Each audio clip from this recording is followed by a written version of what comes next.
You may have seen your favorite comedian use this phrase on a podcast, my comedy Rushmore. Or maybe you haven't, and you're hearing me say that for the first time right now. Maybe you've been scrolling too long and should go outside. Maybe you should stay in. If you don't know what a comedy Rushmore is, that is a term that comedians typically use for their top 4. Why 4? Because that's how many are on Mount Rushmore.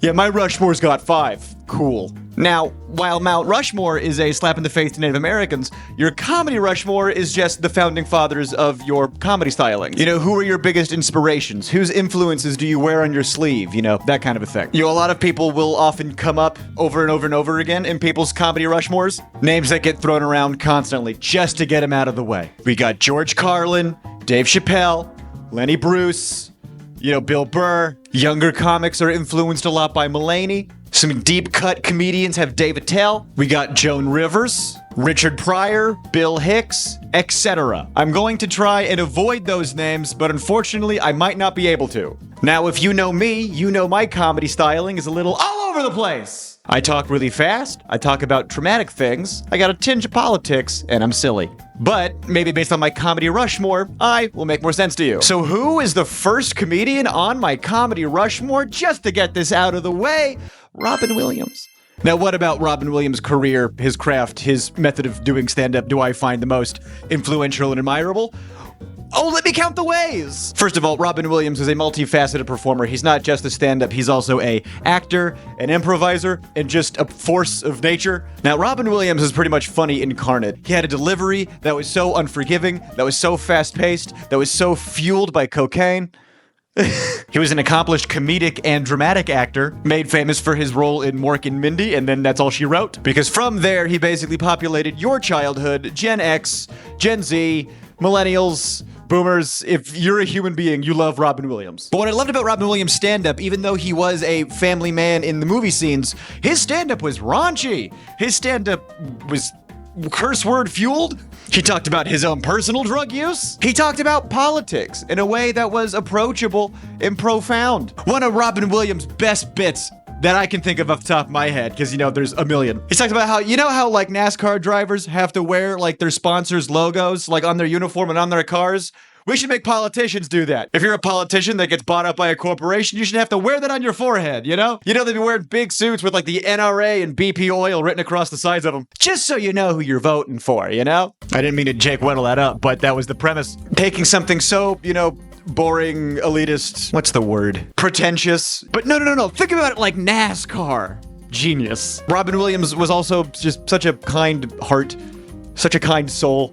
You know, I don't think anybody had anything mean to say about Robin Williams. In fact, the meanest thing anybody had to say about Robin Williams was that he was often a joke stealer, which we can get into those allegations a little bit. Now, allegedly, Robin Williams would go to clubs. He would write down other comedians' material. He would then perform other comedians' material. Also, allegedly, he would sometimes pay those comedians for said material. And other times, he's admitted to just being in the zone, being in the spontaneous, you know, place that he gets in sometimes, you know? And sometimes other people's bits would just come out. Say what you will about Robin Williams as a performer. I wish I could write for Robin Williams. The man probably punched their jokes up better. And I'm sure anybody who was disgruntled, he paid, you know, for their work, as a writer should do. If you hire writers, you should pay them well. So was Robin Williams joke stealing, or was he forcibly hiring comedy writers? You know, that's up to your interpretation of Robin Williams. But posthumous controversy aside, Robin Williams is definitely one of the greatest of all time, and even that doesn't really put a stain on a legacy that is so accomplished, so professional, so damn comedy regal. I wish I was 2% of the comedians Robin Williams was when he was my age. So, yeah, that being said, Robin Williams, first entry onto the comedy Rushmore. Now, to stay in that same vein of politics a little bit, I also want to talk about another comedian influence of mine, somebody who has been on my television since I was a wee lad, and somebody who has popped back into my television. That's Jon Stewart. When I was a kid, I probably watched those 30-minute Comedy Central specials all day, every single day, and when I was done with that, I topped it off with Stephen Colbert's Colbert Report and Jon Stewart's The Daily Show.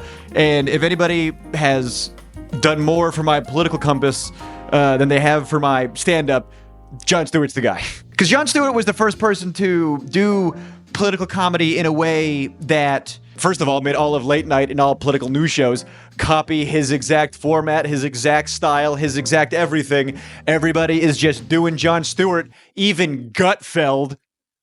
Look, I got friends who work at Gutfeld, so I ain't gonna, writers gotta eat, and that's fine. But a lot of the common criticisms of these shows is that they are not funny.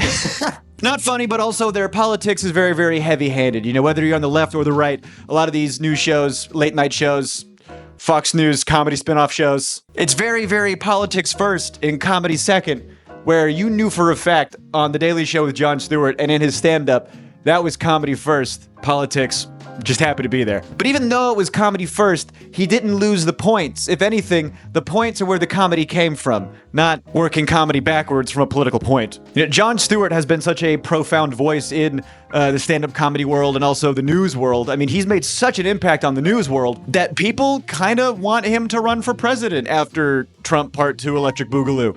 In the political space, we tried, hey, if the right's gonna throw a TV personality at the White House twice, how about the left try once? And at least we can get the guy who actually knows what he's talking about. I mentioned this in my Jake the Viking versus Jake the Weddle video, that Jon Stewart is the reason why 9/11 first responders had medical care for longer, because in this country, even heroes don't get health care. What did they do? Respond to 9/11 first?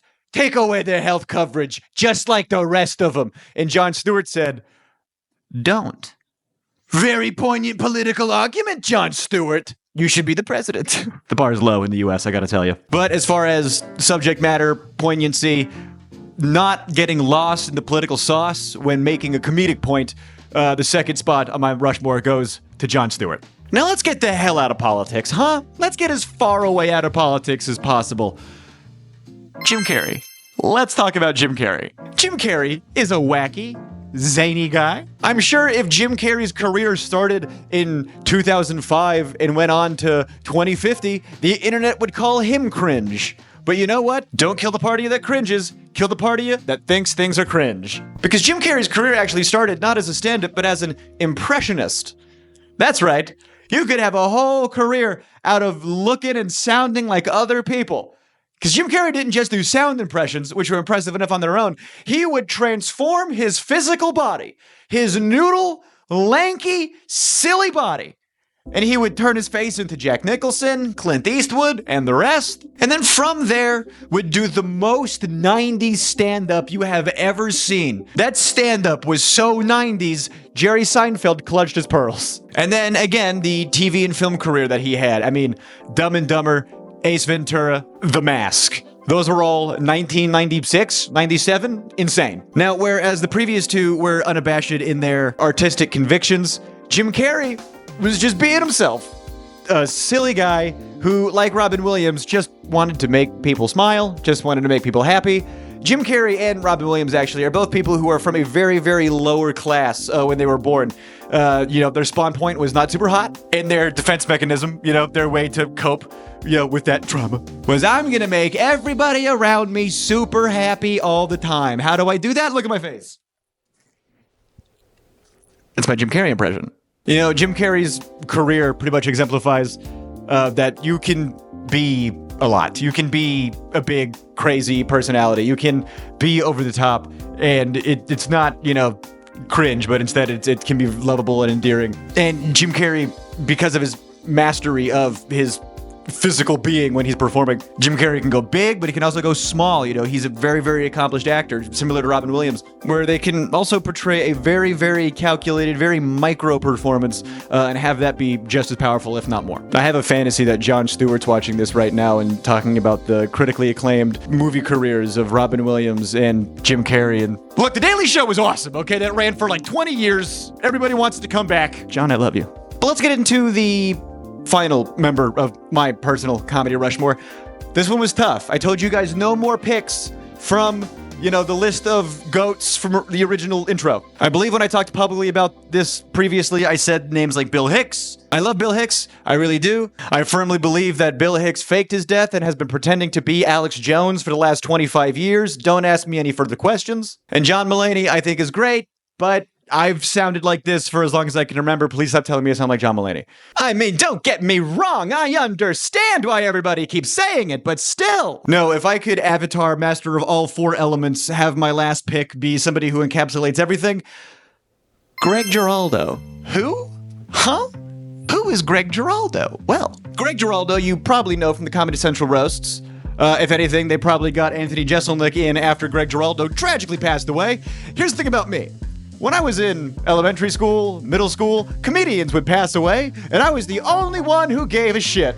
I'm walking around my 6th grade class. You guys hear about Patrice O'Neal?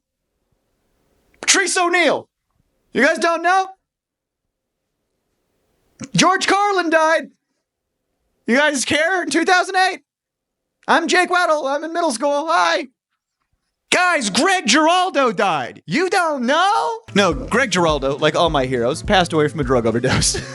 But the legacy that Greg Geraldo left behind, not a lot of people probably have seen a lot of work from Greg Geraldo outside of the Comedy Central roasts, but you've definitely seen a comedian who is influenced by his work. We get a little bit of Robin Williams in his quickness, you know? He was very, very fast. He was very, very witty. He was very, very poignant. He was very, very on the money with very complex subject matter, but was able to tell it to you in a way that was not super cerebral. It was able to get these human truths out in a way that still made you laugh. It was still entertaining. It was still excellent stand-up comedy. You know, and he was doing stand-up against the Bush administration. Greg Geraldo is like if the American Idiot album wasn't sold in shopping malls, okay? It was anti-establishment during the Bush administration, but it fucks, okay? When I tell people that one of my biggest influences is Greg Geraldo, they stop and they go, oh, deep cut, connoisseur. I highly encourage, after you watch this, watch some old Greg Geraldo clips, watch some of his old specials, same with Jon Stewart. I mean, Robin Williams and Jim Carrey, everyone is aggressively familiar with their work. I do want to include some honorable mentions as well. Maria Bamford, she is fantastic. Her character work, the way she tells a story and can fade in and out of, you know, different characters in the story. Talking about dark, personal, tragic subject matter. Taylor Tomlinson, oh, she's so young and yet she's so accomplished. None of her jokes have fat. Does that make sense? Her word economy is so good. Gerard Carmichael, also somebody I had to name. I've done videos about Gerard Carmichael and Taylor Tomlinson way back in the day. Maybe I'll do more. What are some other comedians that I should do videos about? Leave them in the comments down below. And if you like this, and you want more stand-up related content, if you want me to be the Anthony Fantano of stand-up related content, then please do me a favor and like and subscribe. All that jazz. I appreciate you.